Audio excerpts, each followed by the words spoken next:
ನಮಸ್ಕಾರ. ನಾನು ಮನೋವೈದ್ಯನಾಗಿ ಮನೋವಿಕಾರ ತಜ್ಞನಾಗಿ ಕಳೆದ 15 ವರ್ಷಗಳಿಂದ ಮಿರಜ್ನಲ್ಲಿ ಪ್ರಾಕ್ಟೀಸ್ ಮಾಡ್ತಿದ್ದೀನಿ.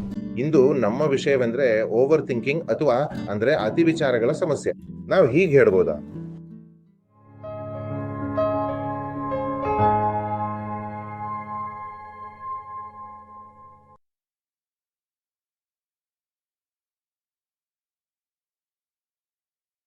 ಮಾನಸಿಕ ಕಾಯಿಲೆಗಳಲ್ಲಿ ಆಬ್ಸೆಸಿವ್ ಕಂಪಲ್ಸಿವ್ ಡಿಸಾರ್ಡರ್ ಮಂತ್ರಚಲಿ ಎಂಬುದು ಒಂದು ಕಾಯಿಲೆಯಾಗಿದೆ. ಇದರಲ್ಲಿ ರೋಗಿಗೆ ಪುನಃ ಪುನಃ ಆಲೋಚನೆಗಳು ಬರ್ತವೆ ಮತ್ತು ಆ ವ್ಯಕ್ತಿಗೆ ಆ ರೋಗಿಗೆ ಪುನಃ ಪುನಃ ಕ್ರಿಯೆಗಳನ್ನು ಕೂಡ ಮಾಡಬೇಕಾಗ್ತದೆ. ಆಬ್ಸೆಷನ್ ಪುನಃ ಪುನಃ ಆಲೋಚನೆಗಳು ಬರೋದು ಮತ್ತು ಕಂಪಲ್ಷನ್ ಪುನಃ ಪುನಃ ಕ್ರಿಯೆಗಳನ್ನು ಮಾಡೋದು.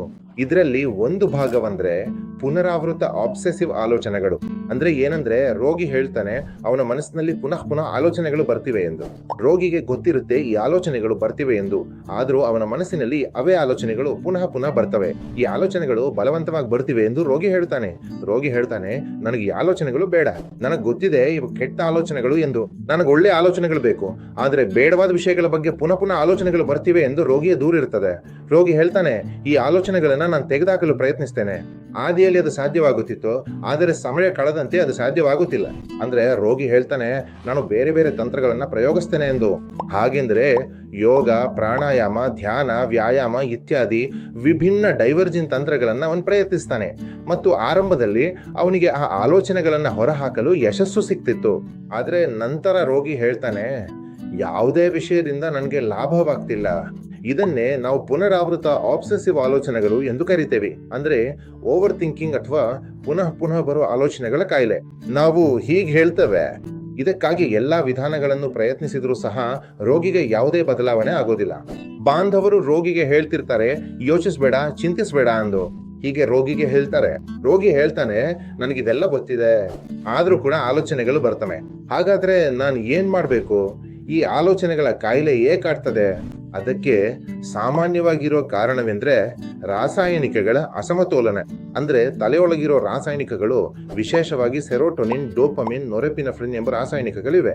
ಇವುಗಳಲ್ಲಿ ಸೆರೋಟೋನಿನ್ಗೆ ಪ್ರಮುಖ ಪಾತ್ರವಿದೆ. ಹಾಗಾದ್ರೆ ಸೆರೋಟೋನಿನ್ ನ ಮಟ್ಟ ಕಡಿಮೆ ಆಗುವುದು ಸಾಮಾನ್ಯವಾಗಿ ಕಡಿಮೆ ಆಗ್ತಿರೋದ್ರಿಂದ ಈ ಕಾಯಿಲೆ ಉಂಟಾಗ್ತದೆ. ವಂಶ ಪಾರಂಪರ್ಯವು ಒಂದು ಕಾರಣವಾಗಿದೆ. ಮನೆಯಲ್ಲಿರುವ ಕುಟುಂಬ ಸದಸ್ಯರಿಗೆ ಮನೋವೈಕಲ್ಯ ಅಥವಾ ಮಾನಸಿಕ ಕಾಯಿಲೆ ಇದ್ರೆ ಈ ಕಾಯಿಲೆ ಬರುವ ಸಾಧ್ಯತೆ ಇದೆ. ಮಾನಸಿಕ ಸಾಮಾಜಿಕ ಅಂಶಗಳು ಮನೆಯಲ್ಲಿದ್ರೆ ಜಗಳ, ವಾದ ವಿವಾದಗಳು ಅಥವಾ ಯಾವುದಾದ್ರೂ ನಕಾರಾತ್ಮಕ ಘಟನೆಗಳು, ಅಪಘಾತ, ವಿಚ್ಛೇದನ ಅಥವಾ ಭೂಕಂಪನಂತ ಪ್ರಾಕೃತಿಕ ವಿಪತ್ತುಗಳು ಅಥವಾ ಯಾವುದಾದ್ರೂ ನಷ್ಟ ಸಂಭವಿಸಿದ್ರೆ, ಇಂತಹ ನಕಾರಾತ್ಮಕ ಘಟನೆಗಳು ಸಂಭವಿಸಿದಾಗ ಅವುಗಳ ಪರಿಣಾಮವು ರೋಗಿಯ ಮೇಲೆ ಬೀಳುತ್ತೆ. ಈ ಎಲ್ಲಾ ಕಾರಣಗಳಿಂದಲೂ ಈ ಮಾನಸಿಕ ಕಾಯಿಲೆ ಉಂಟಾಗುವ ಸಾಧ್ಯತೆ ಇದೆ. ಹಾಗಾದ್ರೆ ಚಿಕಿತ್ಸೆ ಆಯ್ಕೆಗಳು ಯಾವುವು ಇರಬಹುದು ಇದರಲ್ಲಿ ನೋಡಿದ್ರೆ ಡ್ರಗ್ ಥೆರಪಿ ಔಷಧೋಪಚಾರದಿಂದ ಸಹಾಯ ಪಡೆಯಬಹುದು.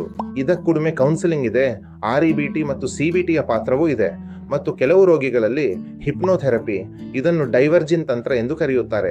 ಜೊತೆಗೆ ಯೋಗ, ಪ್ರಾಣಾಯಾಮ ಮತ್ತು ಧ್ಯಾನವನ್ನು ಕೂಡ ಬಳಸಬಹುದು. ಆದರೆ ಈ ರೋಗವನ್ನು ಗುಣಪಡಿಸಲು ಕೇವಲ ಯೋಗ, ಪ್ರಾಣಾಯಾಮ, ಧ್ಯಾನ ಮಾತ್ರ ಸಾಕಾಗದು.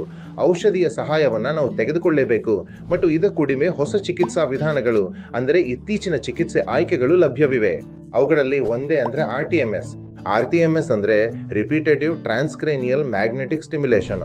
ಇದರಲ್ಲಿ ರೋಗಿಯ ಮೆದುಳಿನಲ್ಲಿ ನಾವು ಮ್ಯಾಗ್ನೆಟ್ ಬಳಸಿ ಮ್ಯಾಗ್ನೆಟಿಕ್ ಫೀಲ್ಡ್ ಅನ್ನು ರಚಿಸ್ತೇವೆ. ಮ್ಯಾಗ್ನೆಟಿಕ್ ಫೀಲ್ಡ್ ನಿಂದ ರೋಗಿಯ ಮೆದುಳಿನಲ್ಲಿರುವ ಕೋಶಗಳು, ವಿಶೇಷವಾಗಿ ಪ್ರಿಫ್ರಂಟಲ್ ಕಾರ್ಟೆಕ್ಸ್ ಮೆದುಳಿನ ಮೇಲ್ಭಾಗದಲ್ಲಿ, ಆ ಭಾಗದಲ್ಲಿ ಈ ಮ್ಯಾಗ್ನೆಟಿಕ್ ಫೀಲ್ಡ್ ಅನ್ನು ರಚಿಸಿ ಅಲ್ಲಿನ ನ್ಯೂರಾನ್ ಕೋಶಗಳನ್ನ ಸಕ್ರಿಯಗೊಳಿಸಲಾಗುತ್ತೆ.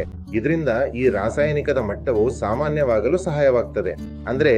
ಈ ಎಲ್ಲಾ ವಿಧಾನಗಳನ್ನ ಬಳಸಿಕೊಂಡು ನಾವು ಈ ರೋಗಿಯ ಚಿಕಿತ್ಸೆ ಮಾಡಬಹುದು. ಅಲ್ಲಿ ಕೇವಲ ಕೌನ್ಸಿಲಿಂಗ್ ಅಥವಾ ಕೇವಲ ಧ್ಯಾನದಿಂದ ಈ ಓವರ್ ಥಿಂಕಿಂಗ್ ಗೆ ಪ್ರಯೋಜನವಾಗುವುದಿಲ್ಲ. ಆದರೆ ಔಷಧೋಪಚಾರ, ಕೌನ್ಸಿಲಿಂಗ್, RTMS ಥೆರಪಿ, ಹಿಪ್ನೋಥೆರಪಿ ಸ್ವಸಂಮೋಹನ ಮತ್ತು ಇನ್ನು ಕೆಲವು ವಿಧಾನಗಳಿವೆ.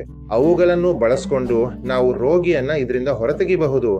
ಹಾಗಾದ್ರೆ ಮತ್ತೆ ಹೊಸ ರೋಗಗಳ ಬಗ್ಗೆ ಮಾಹಿತಿ ಪಡೆಯಲು ಭೇಟಿಯಾಗೋಣ. ಅಷ್ಟರಲ್ಲಿಗೆ ನಮಸ್ಕಾರ.